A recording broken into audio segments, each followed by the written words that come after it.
at, about 60 million for 5 years, and in 3 years we've gone from 60 million to 201 million.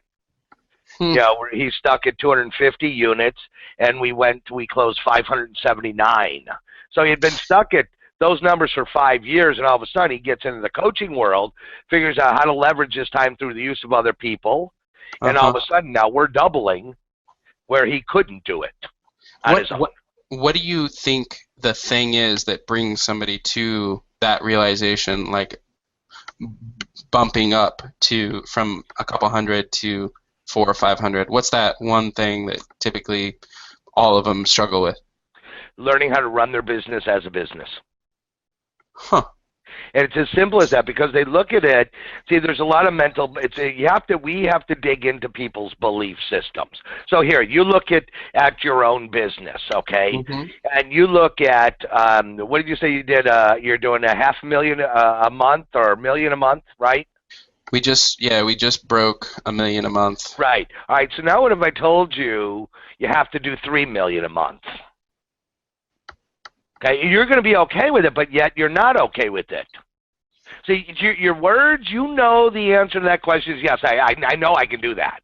But let's dig down into Daniel's belief systems of what subconsciously is going to be holding you back from achieving $3 million a month. See, People. It's subconsciously. People. Yeah, I need to hire more. Yeah. Well, is it really hiring more, or I need to look at how do I raise up, right? So don't just think of what you need to do to hit your maximum, to supply, your clients today, but let's forecast where your business is going to be in five years.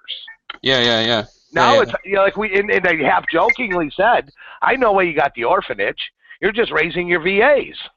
No, what's interesting is I don't view, like, the virtual assistant side, we're definitely working on what needs to happen there, because our goals for the year is 1,300 virtual assistants. So we have big hiring. We actually need to hire 1,400 to hit to that 1,300. Okay. So that's a number. What I think our biggest challenge is, I certainly need, we just hired a COO.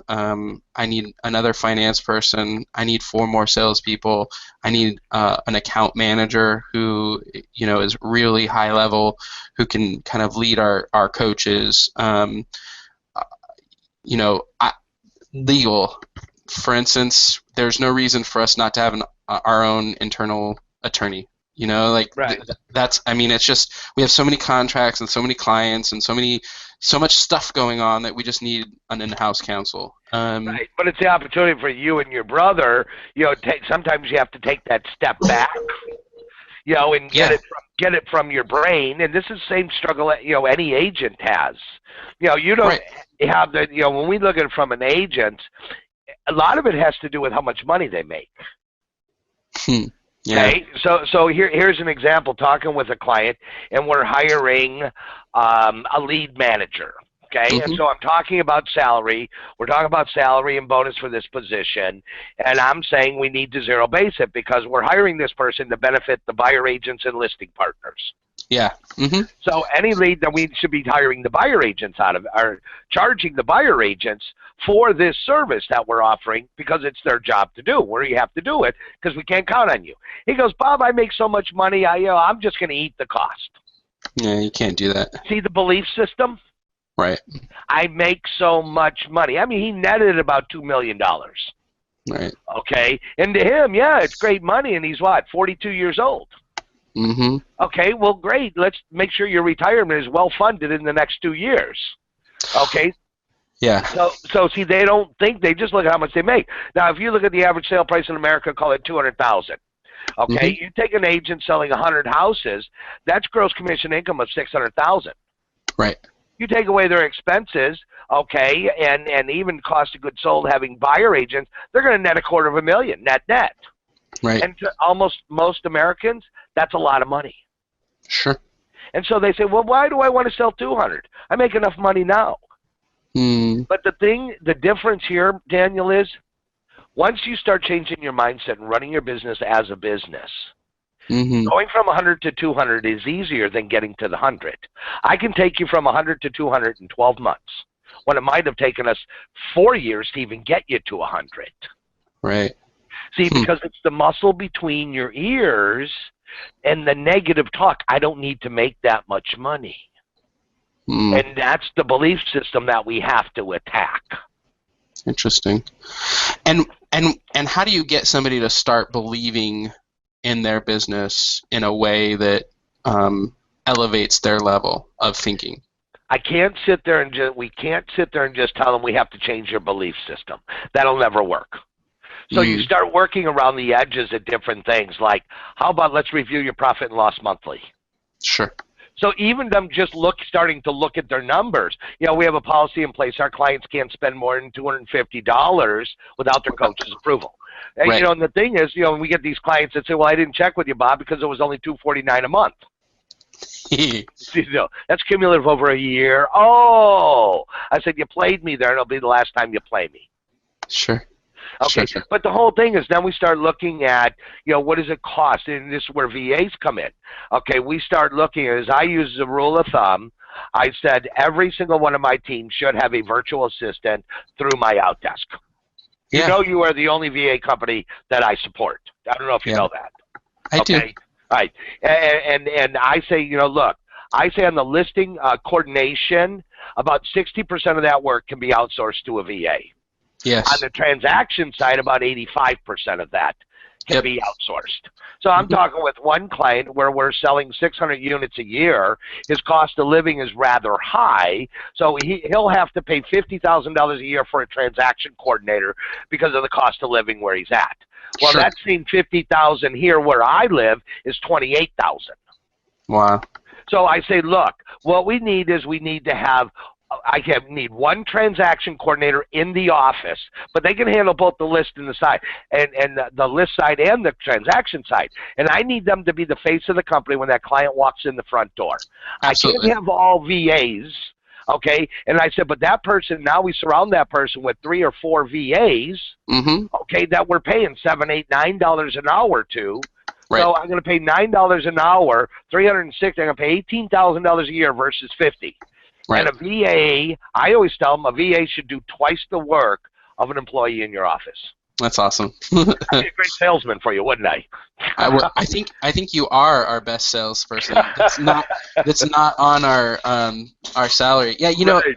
I was gonna. It's funny because this right here, this is what a P&L should look like. Like, I'm showing this because I have the whole year's P&L right here in this folder, and it gets delivered on the 10th of every single month, without a doubt, and that is reconciled to the penny. And this is my own personal finances. I think there's a thing business people about 4 years ago I stopped paying my own bills, and so we own about 32 rental properties. And then I have 4 different real estate partnerships where we hold property, and each one of those partnerships, their LLCs, get reconciled every single month, and there's a P&L. My personal books get reconciled each and every month, and there's a P&L. MyOutDesk gets reconciled each and every month. My real estate company gets reconciled every single month, and on the 10th, I get these pretty folders with every single entity that I'm involved in. And see, here's what you also did, and I'm sure you did it intentionally, but it is a subliminal message. The color of your folders are green. Green is money. Yeah. See, as soon as I saw that, I smiled. Yeah. Okay? Because it's the subliminal message. When you see that green, you're thinking of money. And what I love about, and it's interesting because what I love about real estate people, when I want to know whether or not they're really successful, I simply ask them, do you have a P&L? Can we go over your last 12 months? And when they're like, let me get, I'll have to pull that information. I know that mindset that you're talking about, that's exactly where we have to go. We have to stop, drop, and roll. Do. I love it. I remember I took on this one client. When they started with me, they sold 81 properties. Yeah. And so I said, can I see a P&L? She goes, what's that? And then her next word was, how do you spell it? Let's fast forward 5 years. They went from netting 22% of their money. at 81 transactions. Fast forward 5 years, we closed 517 transactions for 96 million, and their net profit is 52%. Net. Which I say is still, it's about a minimum of 8% too low. I think this is amazing, and I wanna say most realtors, if they're not working with you, I just, first of all, the mindset that I run across most of the time is they try to net between 30 and 40%. Like that's like their number. That's their magic number on revenue. And to be frank, those kind of putting up a 60% net profit on revenue, if you're doing $5 to $10 million and you're doing 60%. Well, we have clients that our highest netting clients are over. We have 2 of them over 70%. And we're talking about people who, let's see, one of them last year sold 82 million. So you're looking at a gross commission income of 2.4, and he netted 71.2% of that money. And why is it that the people that are coaching with you are able to achieve those kind of results? Like, I mean, and you said run it like a business, but break that down for me. What is it? We give them a sample chart of accounts to set their QuickBooks up in. Yep. Okay, and everything is broken down. Okay, we see listing income is separated from buyer income. Okay, cost of goods sold, listing income paid to a listing partner is everything is really very strategically placed, and everything has a category. Okay, we have budgets placed for each and every category of expenses. We give them a sample of what they should be spending based on these commission amounts that you're making. Yeah. And then we review that with them. Okay, and again, by putting in place, and my most successful clients, know they can't spend more than $250, and so they really check with me. And so if they wanted to hire somebody from MyOutDesk, they're going to tell me because it's going to ask me because it costs more than $250. Right. Okay, and so, but the first thing we always say is like, here's what I say when somebody says, well, I'm thinking of hiring a virtual assistant. I said, okay, great. Okay, do you, and I, the thing is, we always tell them to go to our website and fill out the freaking form, but I don't think anybody ever listens to us, right? Okay, so I say, but before you hire that person, we're involved in the interview process. Yep. Okay, just like a regular employee you would hire. That's number one. Number two, I need you to show to me how you're going to communicate with somebody who is virtual when you never lived or worked in a virtual world before. Right. So we're challenging them before they even come to you. Sure. And I think when you look at the tenure, and I would hope this is the case, the tenure of a VA with one of our clients has got to be some of your longest tenured VAs. Yeah. There's 2 things there. Number one, they have a coach, so that means that there's somebody looking over their back, helping them, with structure and training and all that stuff. Number 2, people who are successful always seem to be more successful. You know what I mean? There's like this. It's a winner's win, and I think when you're running $1 million or $2 million or a $3 million net business, you're a successful, smart individual, right? And so right. But see, it starts with an attitude. And I tell the story, back in 95, I was $750,000 in debt. Wow. Okay, $650,000 was IRS debt because I was a tax protester. Okay. And so I had to liquidate everything. I negotiated with the IRS. I got my $650,000 down to $65,000. But here I had to sell everything. I had to sell the house I was living in because they wouldn't negotiate if you had any assets. Right. So it took me a while. So at the end of the day, I was still in debt $165,000. Here I am. I'm now about 30 years old, and I had to move back in with mom. Wow. What caused that? What was the thing that pushed that? That pushed what? Like, why did you find yourself in that position as a 30-year-old man? Because I chose to be a tax protester, and I chose to get involved with a group, because we pay our taxes voluntarily, our federal taxes, okay? And there are 13 people in the United States that control 100% of the money in the United States. Yeah. Okay, and those are the 13 central banks. Right. Okay, most people think, it was just knowing and getting the word out that I pay my federal taxes voluntarily, and I choose not to pay them anymore. So I even became a country unto myself. I How'd that became work out? a sovereignty. Yeah, he got me $650,000 in debt and a lot of grief. Okay, but see, I look at it then, and the story was hard back then when I was going through it. But Yeah. I knew that my attitude in the book, I read the book Think and Grow Rich, which really started helping me changing my attitude. If I didn't read that book, I wouldn't be talking to you today. Huh. You know, and when was that book written? In the 20s, right? Yeah, a long, long time ago. Right. But And the everybody message, who's listening doesn't know what that book is about, but it's no, an amazing freaking book. right. It's And amazing. so, I look at that, and then so when I prayed, because I thought, well, I'll just file bankruptcy. But and God really does lead my life, and God said, look at Bob, you created the debt intentionally, now you got to pay it off intentionally. Right. So I obeyed God, and by obeying God and putting God really at the forefront of my life, really changed my life around. But my attitude was, I deserve better. I'm going to go get it. Right. Okay, and it's like the laws of attraction. Mm-hmm. Okay, that's what it's all about. Put it out there what you want, and it comes to you. Sure. So when we talk about belief systems, it's taking the time to actually work on the business, and agents don't do that. They get so immersed, okay, into the day-to-day working in the business, they don't take the time. And we teach them that, look, and I say this to anybody I'm personally coaching. Look, within 3 years, you will go on no more listing appointments. You're going to stop working with buyers immediately. You're going to be working Monday through Friday, about 35 to 40 hours a week. Right. Now, if we choose to make more, it's because we have other pillars of income. Right.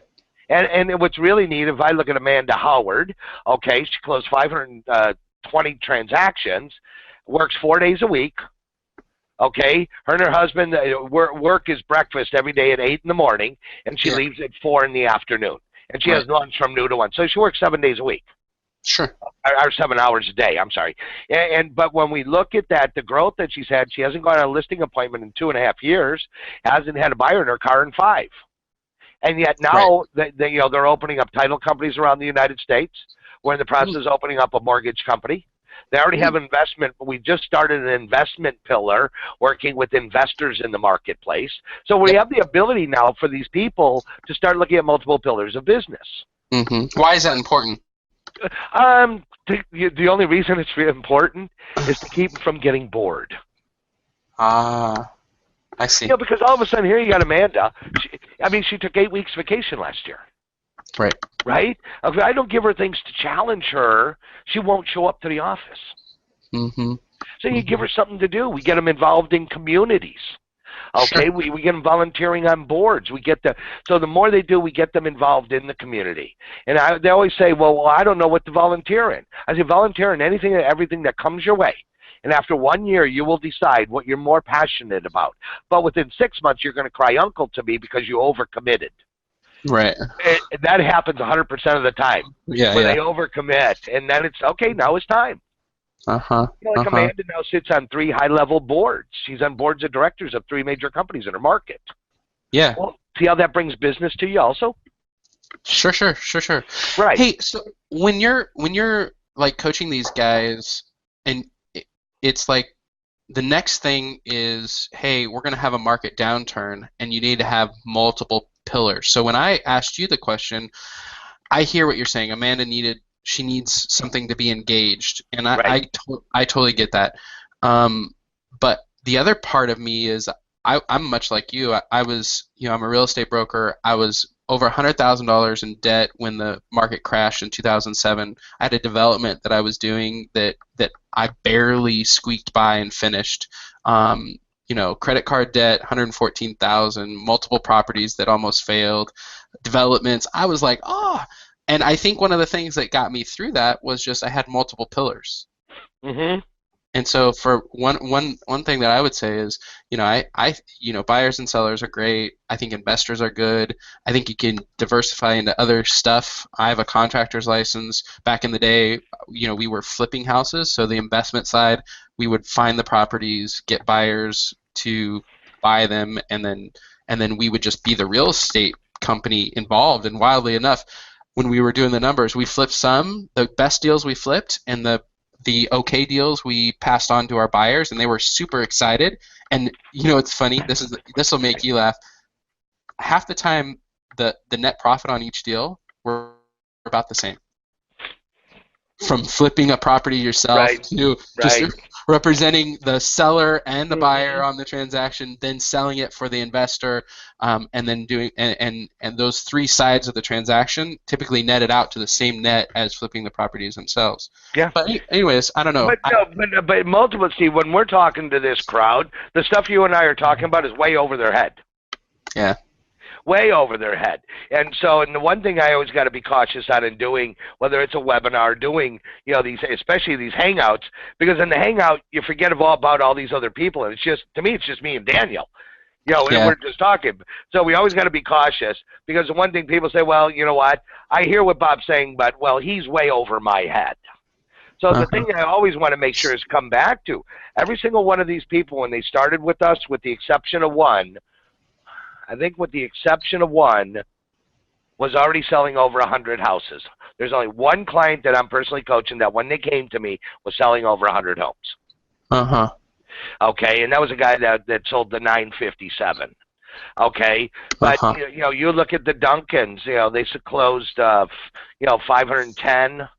Okay, they did. I'm sorry, 381.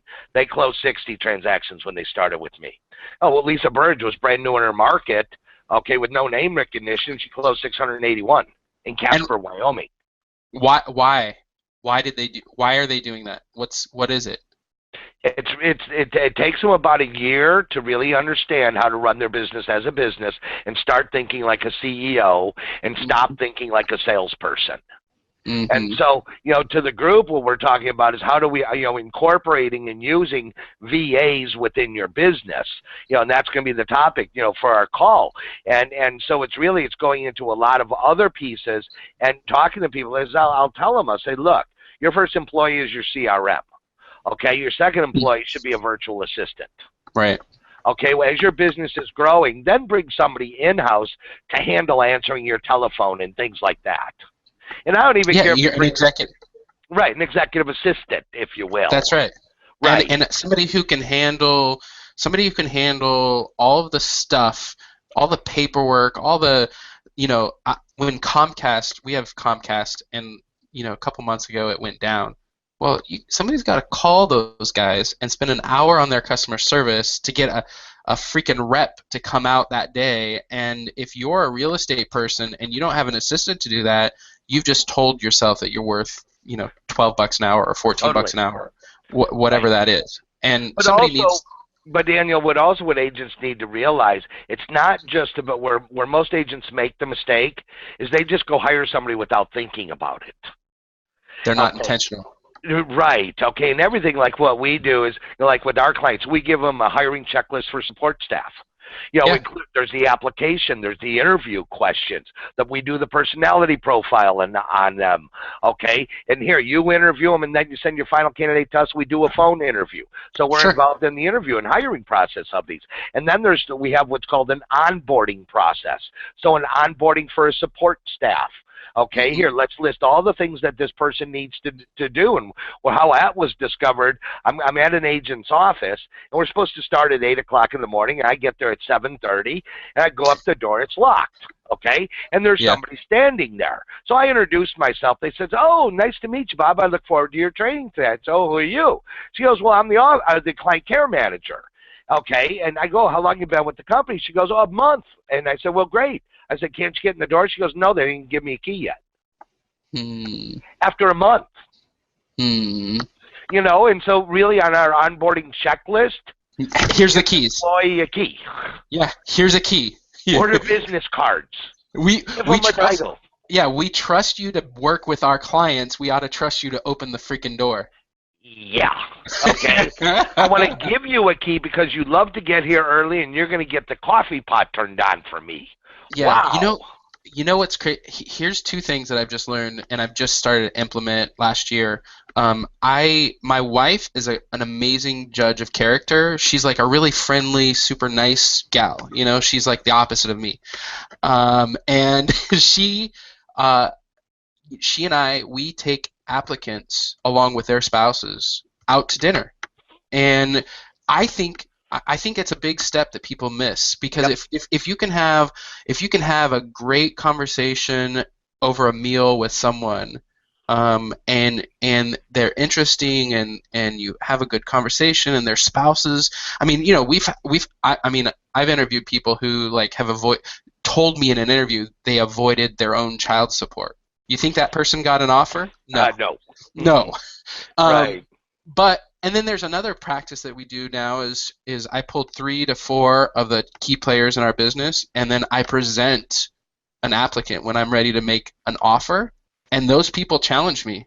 They're like, "Did you check this?" I'm like, yes, I did, and here's the proof. And they're like, "Well, what about this? And what about his previous experience?" And they've met him or her because they've come into the office 3 to 4 times. We've spent a lot of time together, and what I find, what's interesting about this conversation, realtors won't spend that initial upfront time. No, and one of the things that, like, if I'm hiring a pretty high-level person in my company, and if we're just before we make the offer, they have to come out here, make a trip, and they have to stay in my house. Wow. Okay, I don't let them stay in a hotel. Yeah. Okay, because I'm looking at things. Did they make their bed every morning? Were they a pig in the bathroom? Right. Do they put the toilet seat down? Yeah. How do they interact with my wife? Absolutely. Okay, and so I want to see not just how they are in the work environment. How are you in the social environments? You know why? Because and this is such a great. We're not supposed to be talking about this, but I love our conversations anyways. What is great about that is what you're doing is you're translating, and too many people don't follow this either. I'm looking for their life story. I want to know do they keep their car clean? Mm-hmm. Like I'll walk an applicant all the way back out to their car so I can get a peek at what car they're driving, whether it's clean, is there trash inside? Are they eating McDonald's for lunch? Like that's not somebody I want to hire. Right. Well, when I'm on site, it's the exact same thing I do to the entire team. I said, come on out here, show me your cars. Yeah. I come out there, and I'm also looking for things like what stickers do they have on their car? Absolutely. Okay, there is one team, okay, and it's down in Alabama, and you got the Alabama-Auburn rival, right? And either you love Alabama and you love Auburn. I won't even let them put an Alabama or Auburn sticker on their car. No. Or I want you know how you see those little stick figures on the back of some people? You have the mom, the dad, and the 2 kids and the dog, right? Yeah. Why don't we advertise to pedophiles that I have kids? Or that, you want to break into my house? They have a dog. Yeah. Think about that. See, people don't think of shit like that. Yeah. Well, but anyway, so when we look at the whole thing, we're funny. We're so similar in what we look for and what we do. And it's like John Rockefeller. Every day his executive team, they do a daily huddle every day, and it's over lunch. It's mandatory his executives have to eat lunch with him every day. Yeah. And that's when he has his daily huddles.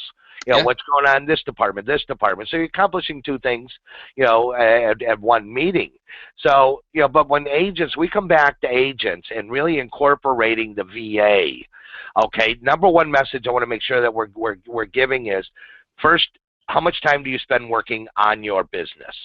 Mm-hmm. Okay. Mm-hmm. I say it should be 25% of your work week. Yeah. So if you're working 50 hours a week, then it should be 12 and a half. Okay. Yeah. Whatever, 13, 4, whatever that comes to. Okay, and it should be every single day. And what pieces of your business? So when it comes to incorporating VAs, it's about doing an analysis of your current team that you have and what are your plans for growth. So if you told me, we have to dumb it down during these hangouts, do you have a demographics of your average client? Like how many transactions our average client does? Do you have any of that? Yeah, I mean, we do a client questionnaire when they initially call in, so we know their revenue and their units, but we don't update it, so we have it just their initial thing.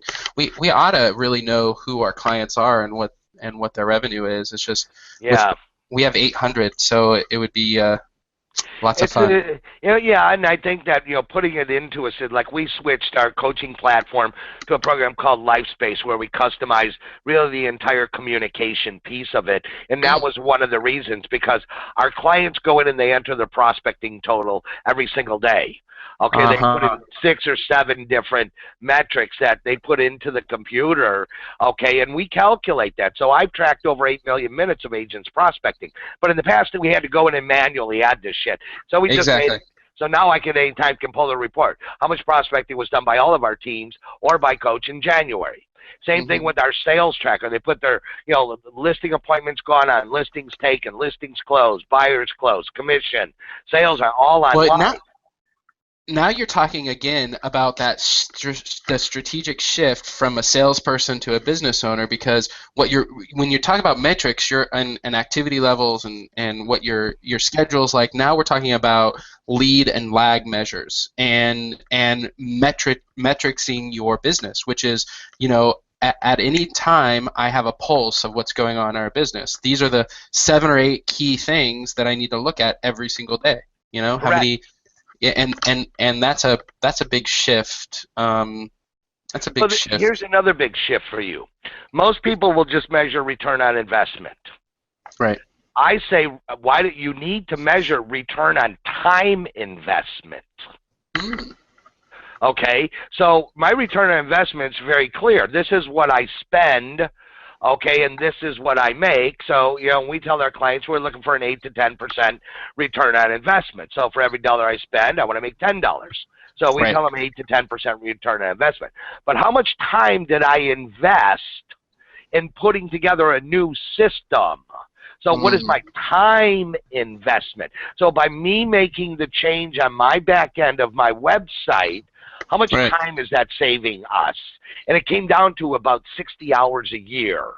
Okay, so if you calculate what our average wages for these people, okay, I mean we used to, we used to have to hire a VA from you guys just for this one project. Yeah, I remember that. Yeah. Now we don't have to do it anymore. Because technology is changing everything, man. I love it, and and I think for real estate people, this is the best time to really embrace that technology. I know there's some software that's amazing that I really like for the individual units, where it's called Wizard, like Pipeline Wizard, and where you actually enter your daily amount of time on the sales. You enter all of your transactions in there, along with the commission splits, and it's a great tool, I think, for agents who are building up, and going from, because a CRM and the life thing those are for medium-sized businesses, but when you're a newer agent and you need a way to track your business, that's a great tracking tool that's easy. Absolutely. Well, and the other thing is, like, when you look at our Telepro system, that's the telemarketing tracking, that they do. We have the whole metrics of time there. Minutes per dial, minutes per contact, minutes per listing appointment, minutes per buyer appointment, minutes per sale. Yeah. Okay? So, and we know how much time, and so we always can gauge our time versus what our national average is. So over 8 years, we've tracked over 8 million minutes of prospecting. Our average client makes $2,441 an hour prospecting. Okay, and yet when we go and we look at it, our average client, they set 1.42 appointments to get a sale. So I know if you want to have 100 sales, you got to send 142 appointments to get those 100 sales. And so when we teach people the metrics of it, so when they're goal setting, okay, great, you want to sell 100 homes. Don't just tell me that. Where are they coming from? Of your 100, how many are coming from past clients? How many are coming from referrals? How many are coming from your online lead generation? How many for sign calls? But do the analytics for your business, and that's part of working on your business. And so the simple thing is, here, let me see if I can find this real quick.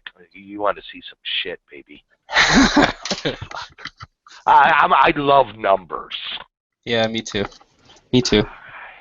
Well, and while you're pulling that up, I'm going to summarize what we've talked about real quick, because there's so many gems for, regardless of where you're at in your business, there's all of these great little tips. And so be the CEO with an intentional goal in mind. Make sure you're hiring intentionally. Check your P&Ls on a monthly basis. Be a metrics-driven organization. I hire a virtual assistant that should be your first hire. Right. Or second, it's a CRM is your first hire, Right. and then a virtual assistant to run those programs and processes. Mm-hmm. And the whole thing that we have to look and do as businesses grow, okay, is then when is there a time when we have to take a step back, do an analysis of the last 5 years, and say, all right, it's time to blow this model up and rebuild it. Yeah. So that's like blowing up the Titanic without letting it sink. Yeah. And it can be done, but that has to be done very strategically. At what revenue? I'm a revenue, and I know real estate is like sales, like how many units and what's your gross commission income and all that, but I'm a revenue guy. Like, what revenue points have you seen the most challenging for, like, gross revenue? Where's like the tough challenges when you translate? Is it like when you break $1 million in revenue, then when you break $4 million in revenue? Like, where are people at? There's a couple numbers that people get challenged with. First, it's selling 100 homes in a year. Mm-hmm. That's the first one. Then it's grossing $1 million in commission. Uh-huh. Those are usually the bars, okay? But what happens when they start hitting those numbers, that's when the mind changes. They sell 100 homes. I can guarantee you, if we're coaching you, your goal for next year is 200. When you sell 200, your goal the following year is 400. But what happens if, and we're going backwards now to the goal stuff because that's where we started the conversation. What happens when somebody comes to you and says, I sold 100 and I want to do 400? Fantastic. How are you going to get there? Because really, doubling your business is what most businesses are able to do, but tripling and quadrupling, that's not normal, correct? Doubling is not normal. If you look at the average real estate agent, they're happy with a 10, 15%. I was talking to a guy prospect up in Canada. He closed 600 properties on the head last year. And so I said, and what is your goal for this year? He goes, well, we're looking at about 10% growth. Okay. I said, wow. I said, out of curiosity, I said, 600 is a really great number. Why are you only looking at 10% growth? He goes, well, we're already number one in the market. I said, well, here's the difference between you and if I was coaching you. I would not accept anything less than 800. Yeah, me too. As a goal. Yeah. 800, how am I going to get that? He goes, I'll show you. Okay, and then when I told him what the coaching fee was, because he wanted to personally coach with me. Yep. Okay, and I'm $5,000 a month, so that's $60,000. He goes, my God, $60,000, that's a lot of money. I said, is it a lot of money if I'm showing you from that $60,000, you're going to generate over $600,000 in additional income? It's nothing. How expensive is it? Yeah, it's nothing. He goes, oh, I didn't look at it that way. So here's a guy who's running a very successful business, but by the seat of his pants. Right. Okay, look at your email I just sent you. Okay. There's 2 attachments. This is just a sample of some of the tracking we do with our clients. You're amazing. This is why I like you, Bob. So let me know when you have the first one, the buyer yearly media source summary. I'm pulling it up right now. I was in Google Hangout mode. Oh, you know multiple screens? No, I do. I've just here it is. Okay, so I've got which one do you want me to open? The buyer one. Summary buyer. I got it. Okay, so this is tracking all leads that she has gotten last year by media type. Yeah, perfect. Then you move over down there, you got your percent. There's your percent of leads from each category. Then their closings are entered in there. And then the percentage is what's the conversion rate for that media type, and then what percent of sales is that. So if we look at Network and Sphere on that first one, she has a 51.8% conversion rate, and it makes up 16.8% of her business. Right. And then you have your sales volume, the agent commission, office commission, gross commission, and average sale price per category. So I can look at this and say, well, look at on your network and your sphere, your average sale price is 176. Let's go down. Oh, gee, look at under SignWriter IVR, your average sale price is 193. And we had 63 sales, okay, and it makes up 24.6% of your sales. So we know where to take, and because of this report, we're able to look at things where she has radio and television on here, Right. I know you got to run because somebody's flagging at you. Oh, all right. No, no. So we were when we did this review over Thanksgiving, they were at our house. We took money out of one category because our ROI wasn't there, Yep. and reallocated it where we saw success and we had a higher price point. So Yep. we have so if you look at this, at the end of the day, last year she generated 11,426 buyer leads. Yeah. Only 11,000. Only 11,000. No big And that's deal. just buyer leads. Now when you go over to the sales side, the other attachment are their seller leads. Right. And so we break it down. That's now you're talking about somebody who's running and looking at their business like a business. Right. Because Right. it's all about your conversion rates and knowing what is my return on investment. See, this is like real estate 301. Right. Okay. Well, and you know what's crazy is that real estate or marketing professionals call this a volume report, and I mean if you hire an actual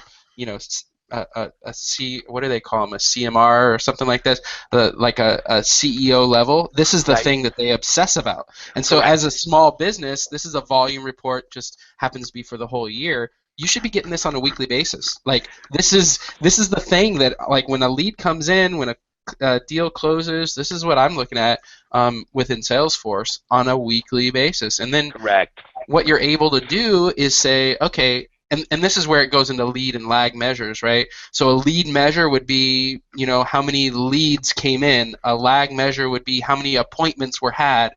And then what your goal is like how many closings or how many signed contracts, right? And you got lead and lag measures, and if you're reviewing them on a weekly basis, when you know that there's an issue, you're tracking behind what you need to be tracking for the month. Bingo. Right. You can actually zig and zag. In fact, we did this yesterday. Monday morning, we sat down. We had a stand-up meeting. We went through everybody's what's on their plate for the week, what big projects they're working on, and what the results were. And we identified 3 functional areas within our business that needed support. And guess how many days were left in the month? 15. If you don't do those meetings, you don't do anything in those 15 days. But because we did that meeting and we had that volume report on our leads, we were able to say, okay, we need to focus a little bit attention in these 3 areas. Okay, here's somewhere where I believe you can help your clients. Okay. Yeah. You need to come up with the metrics, okay, of your current, your demographics of your typical client. Okay. We can talk about volume, but average sale prices are, all over the ballpark. Yeah. Okay, but it is a metrics you would want to know. Okay, you want to know how many units did you close last year? What was your sales volume? They may not want to share your commission. That's okay. Okay, but because you got to put together, here's a demographic of a typical client when they start with us, and here's the transformation after 12 months.